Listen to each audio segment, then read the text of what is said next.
আর কক্সবাজারের মতো এটার নাম যেহেতু মিনি কক্সবাজার, এটার মতো ফটোগ্রাফার আছে, বিভিন্ন ফটোগ্রাফার দাঁড়িয়ে রয়েছে ছবি তুলে দেওয়ার জন্য।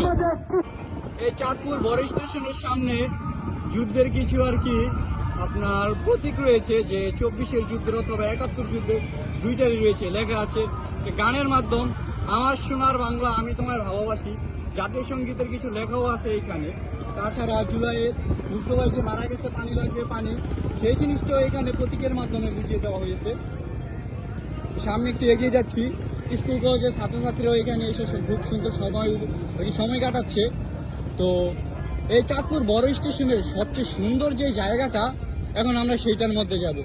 আমার কাছে মনে হইতেছে যে চাঁদপুর স্টেশনের বড় স্টেশনের সবচেয়ে সুন্দর জায়গায় এইটা। আমাদের চোখ যত দূর পর্যন্ত যায় শুধু পানি আর পানি। মনে হইতেছে যে আমাদের চাঁদপুর বড় স্টেশনে আসি নাই, আমরা কোনো সমুদ্র সৈকতে এসে পড়েছি। মাশাআল্লাহ, অনেক বড় একটা বটবৃক্ষ, মনে হচ্ছে যে 100 বছরের পুরনো। দেখতে পাচ্ছি যে বিভিন্ন মাঝিরা তাদের নৌকার মধ্যে গান বাজাইতেছে তাদের যাত্রীদের আর কি আকর্ষণ করার জন্য।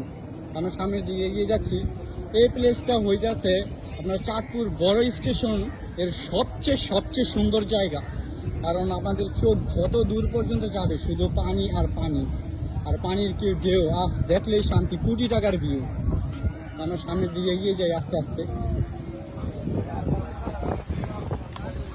এখানে কক্সবাজারের মতো ঘোড়ায় চলার ব্যবস্থাও আছে।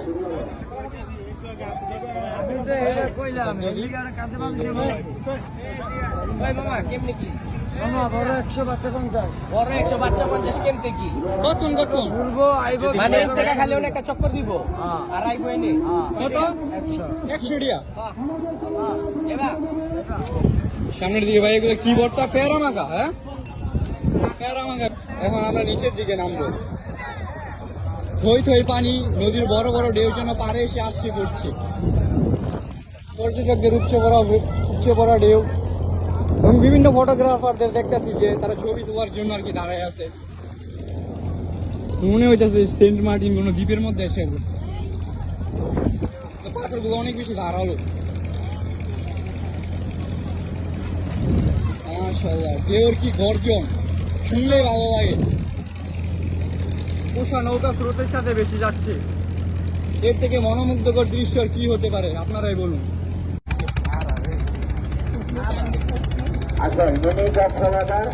আমরা একটা যাত্রীবাহী নৌকা ভাড়া করছি, 1 ঘন্টা 500 টাকা করে, ঠিক আছে? সামনের দিকে যাইতেছি, পাথরগুলো প্রচুর পরিমাণ ধারালো, তাই সাবধান।